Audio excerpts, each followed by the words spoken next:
The moment they said it, the entire room went quiet for half a second. Then came the laughter, not loud at first. Just small chuckles from the edges of the table. Then it spread, like someone had opened a door and let everyone decide it was safe to laugh at me. "You're serious?" one of them said, leaning back in his chair. "Bro, you're barely keeping your life together." Another voice followed immediately. "Let's be honest, without her, you're nothing." That one hit harder than I expected, not because it was true, but because of how confidently they said it in front of everyone. My name is Ethan, and up until that night, I thought I understood my place in their world. Not respected, not powerful, not important, just tolerated.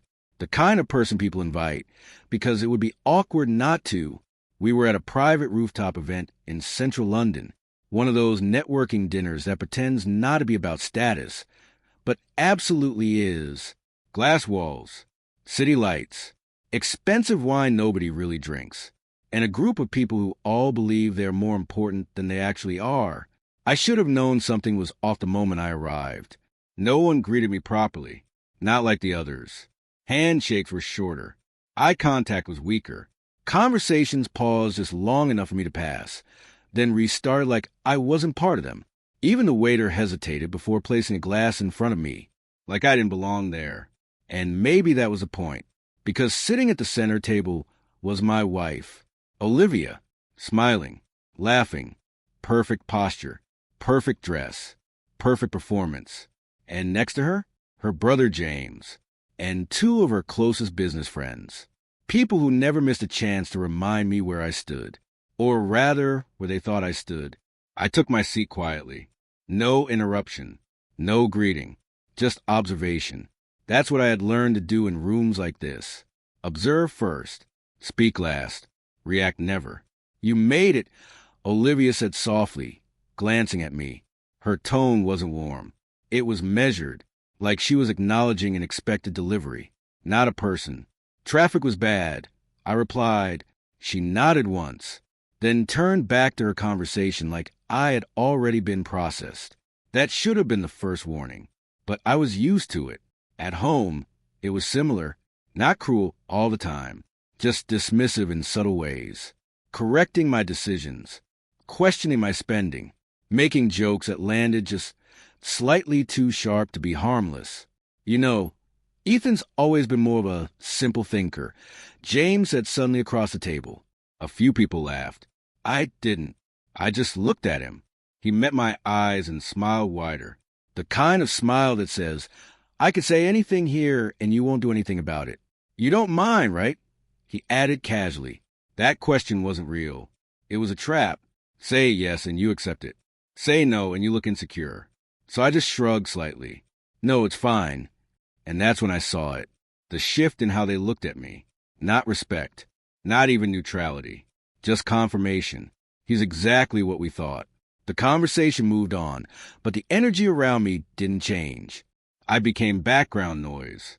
Something to glance at occasionally, but never engage with seriously. Then came the moment everything cracked open. It started with Olivia raising her glass. A small toast. Nothing dramatic. But everyone turned to listen instantly. That alone told me everything I needed to know about her influence in that room. "I just want to say," she began, smiling lightly, "how grateful I am for the people who actually understand ambition." A pause. Her eyes flicked toward me for half a second.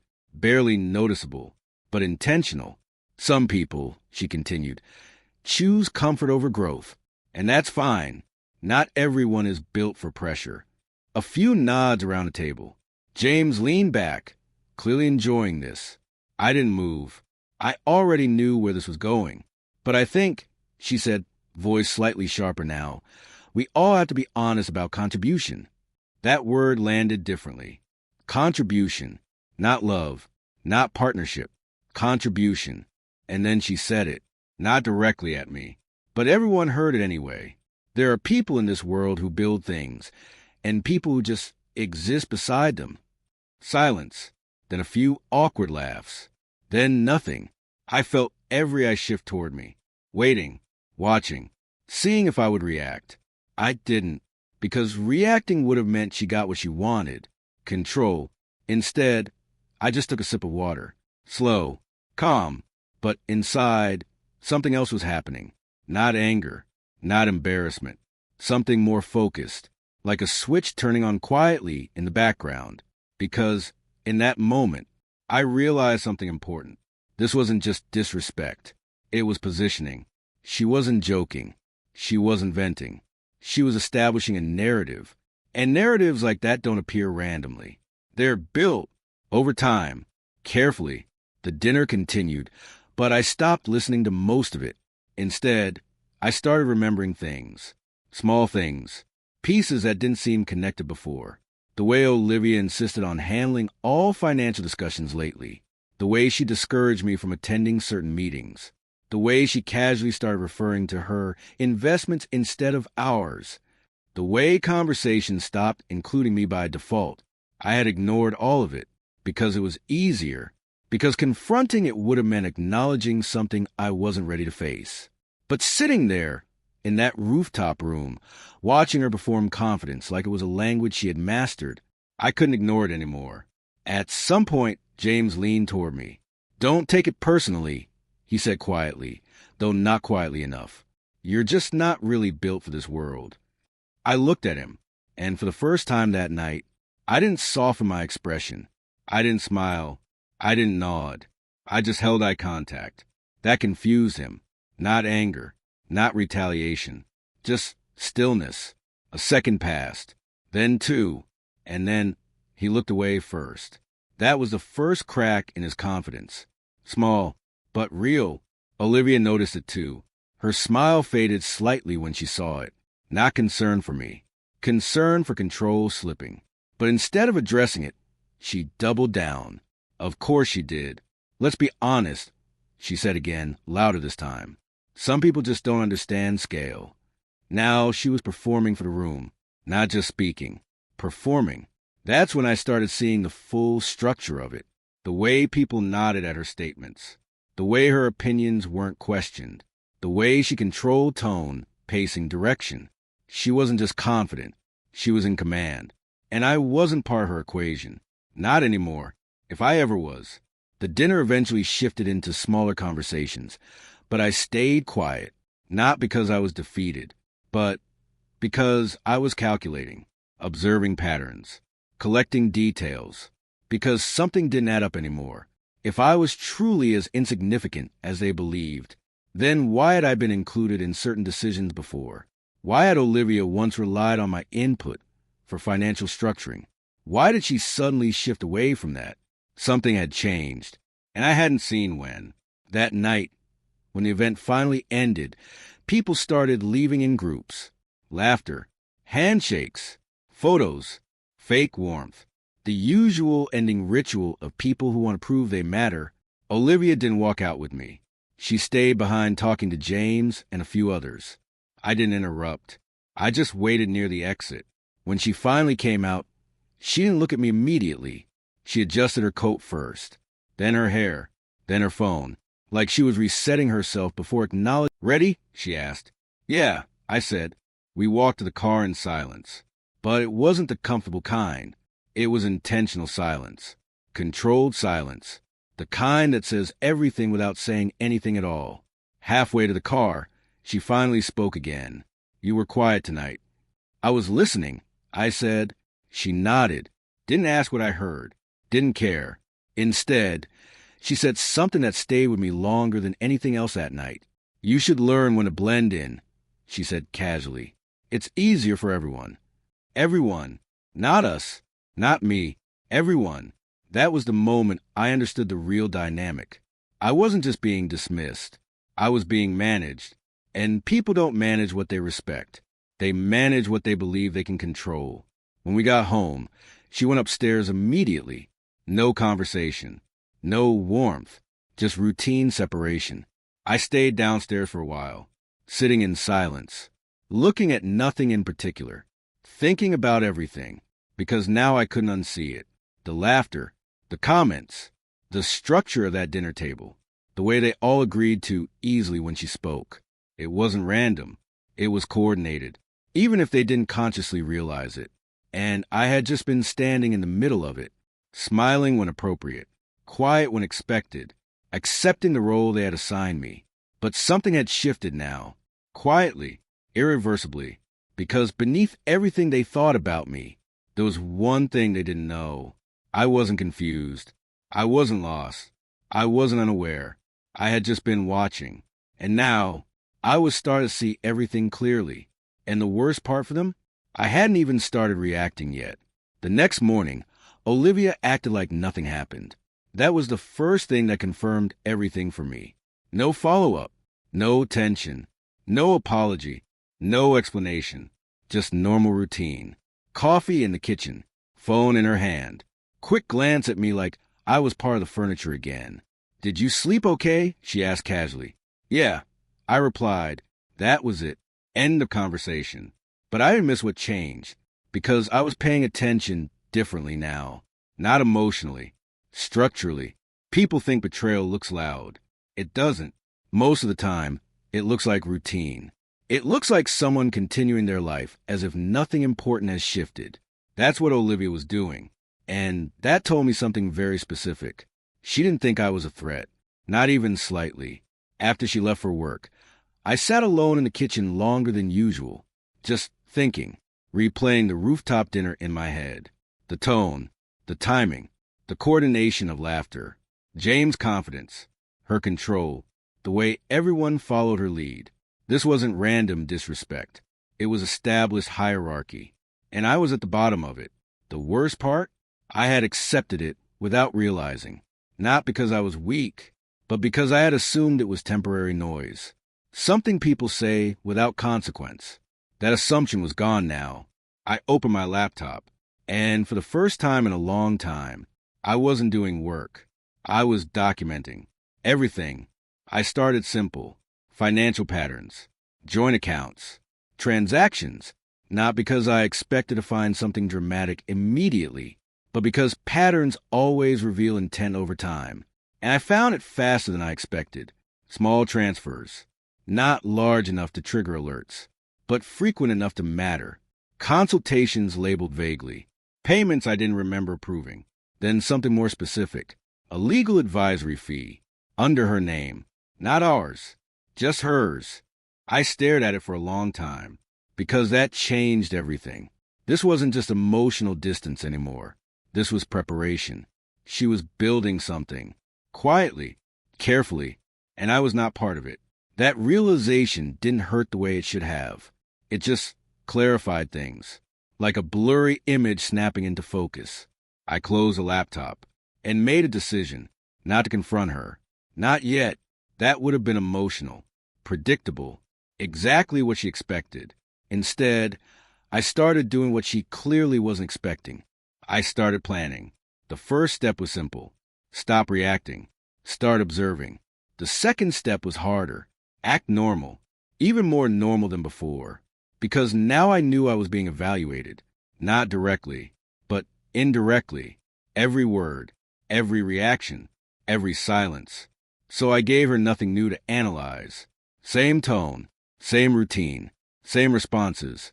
Predictability was now my disguise. But behind that disguise, I started building my own structure. I reached out to Marcus, a lawyer I had worked with years ago on a completely unrelated matter. Calm, precise, the kind of person who doesn't ask unnecessary questions. I scheduled a meeting under the excuse of financial restructuring advice. No alarm bells, no suspicion, just routine consultation. When I met him, I didn't start with emotion. I started with facts. "My wife may be preparing legal action," I said. "I need to understand my position." He nodded once, then leaned back. "Tell me everything." So I did, not dramatically, not emotionally, just facts. The rooftop dinner, the shift in behavior, the financial patterns, the legal fees, everything. He listened without interruption. That's how I knew he understood. People who interrupt don't analyze properly. When I finished, he was quiet for a few seconds. Then he said something simple. "You're not reacting to conflict. You're observing pre-conflict positioning." That phrase stayed with me. Pre-conflict positioning. She's building a narrative, he continued, not just a case. I nodded slowly. That's what it feels like. Marcus leaned forward slightly. Then you don't fight the narrative yet. A pause. You gather the structure underneath it. That was all I needed. Not instructions, just direction. Over the next several days, I began operating differently. Still the same externally, but internally, everything was intentional now. I started documenting conversations, not secretly in some exaggerated way, just careful note-taking after interactions, patterns, statements, shifts in language. I also began noticing how often Olivia used phrases like, "We should separate certain things. It's better I handle this. This is just temporary structure adjustment." Language is never neutral, not when repeated. It becomes intention over time. At home, she became slightly more relaxed, almost confident again. That told me she was getting closer to whatever she was planning. People don't relax when they feel uncertain. They relax when they believe the outcome is already decided. One evening, she brought it up casually. We were sitting in the living room, TV on, neither of us watching. She looked at me without fully turning her head. "Have you ever thought about how things would be if we weren't aligned anymore?" There it was, testing again, but more direct this time. I didn't react immediately. I kept my eyes on the screen. Then I said calmly, "What do you mean?" She shrugged slightly. Finances, future, independence. Independence, not separation, not divorce. Independence. That was intentional wording. I nodded slowly. People plan for those things sometimes. She studied me for a second, waiting for resistance, waiting for emotion, waiting for disruption. I gave her none. That seemed to frustrate her slightly. Not enough to show, but enough to notice. "Good," she said finally. "I just think clarity is important." Clarity. Again, controlled language. After that conversation, she went upstairs early, and I stayed downstairs longer than usual because I realized something important. She was accelerating, testing reactions more frequently, reducing emotional distance, preparing for final steps, which meant whatever she was building was close, very close. The next morning, Marcus called me. "I reviewed your notes," he said, and a pause.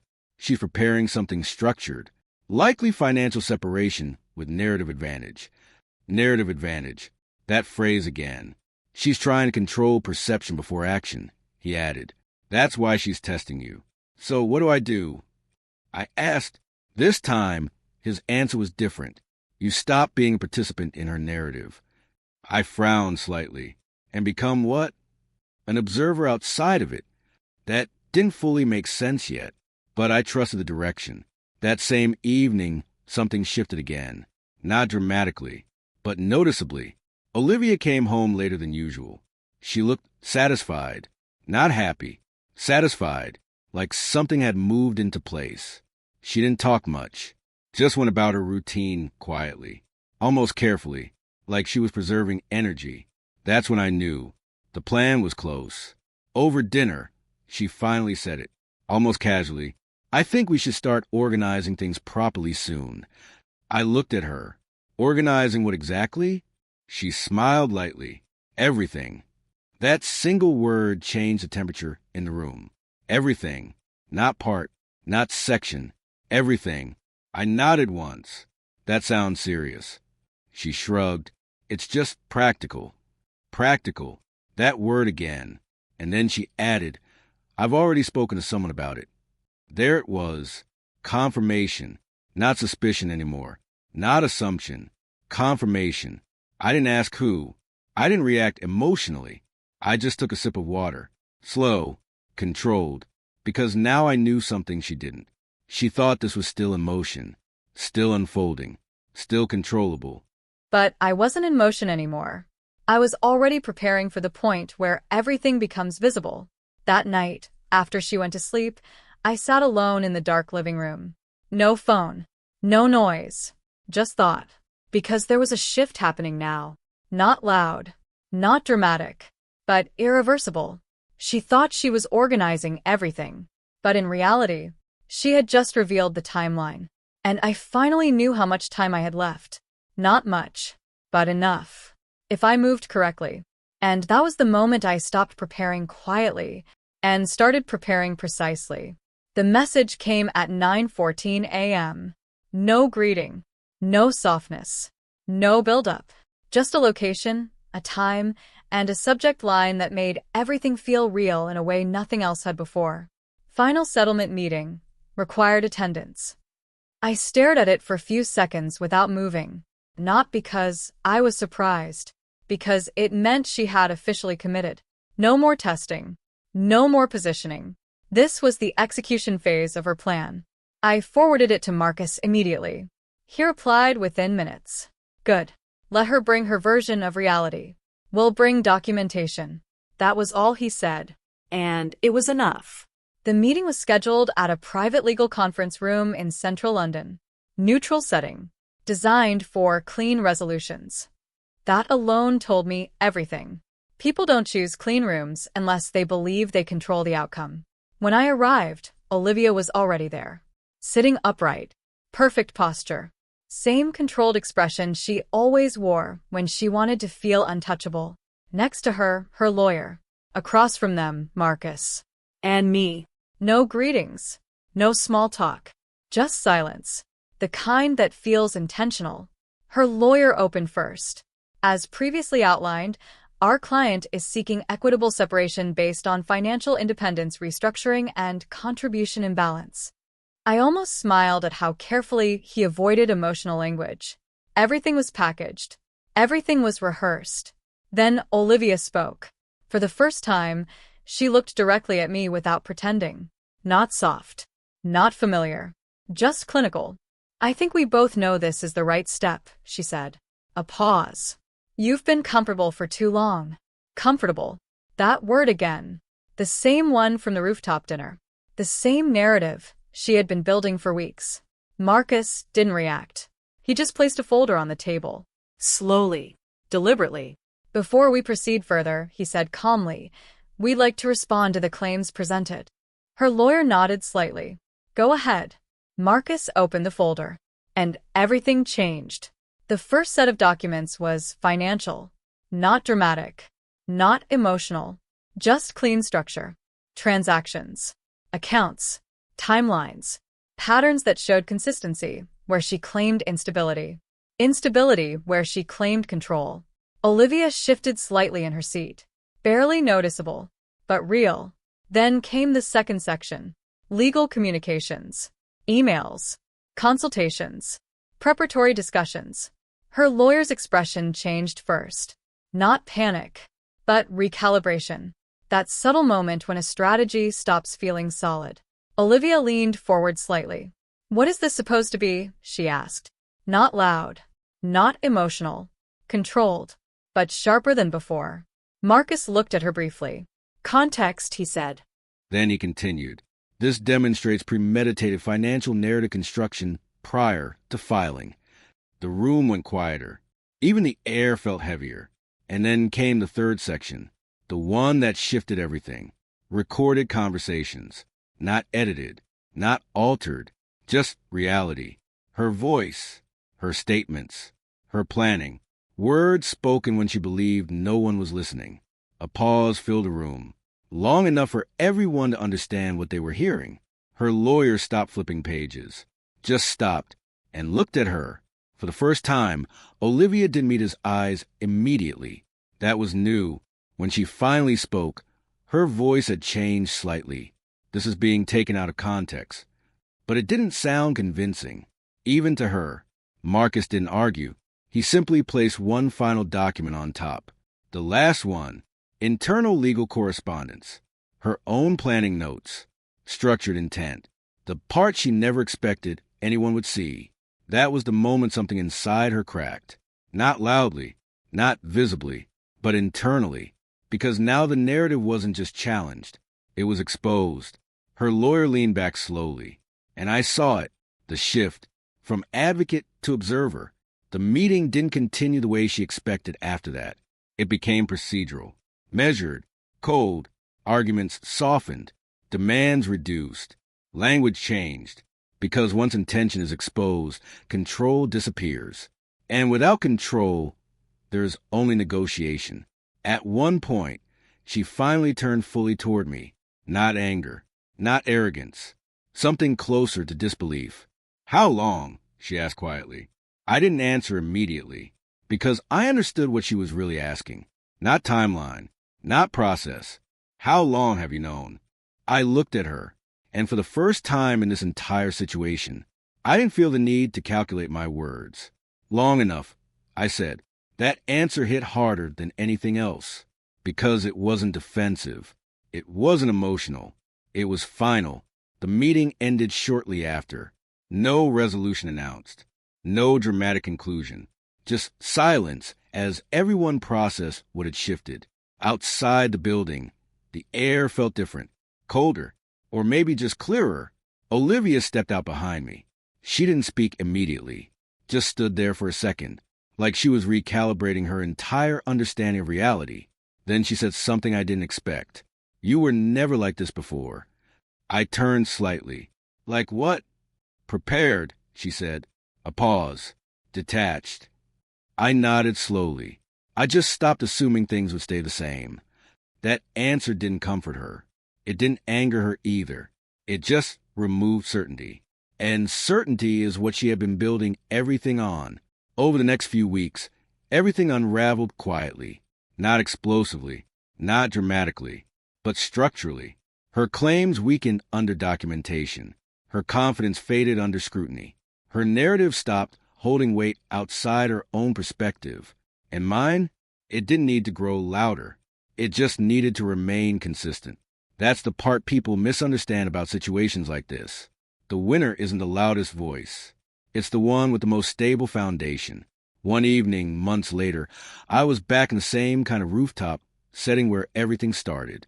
Different people, different conversations, different energy.